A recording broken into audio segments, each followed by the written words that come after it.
Müdrik olur, meşənin yanında bir ağaca söykənib orada daldalanır, görür ki, meşə yanır, meşədən bir canavar çıxır, gəlir çaya yaxınlaşır, qayıdır, çaya yaxınlaşır, qayıdır və atəş də yavaş-yavaş buna yaxınlaşır.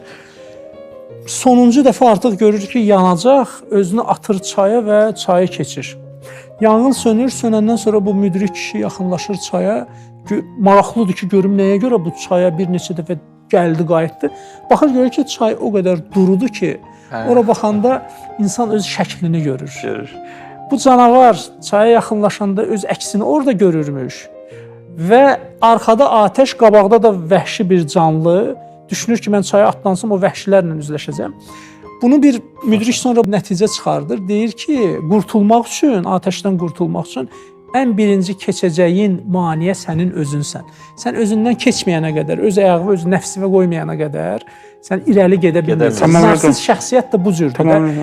Özünü sevir, o sevgini, o egonu, o mənliyi sən məhv eləməsən, o tərəddüddən qurtulmasan, sən heç bir zaman qurtulmayacaqsan.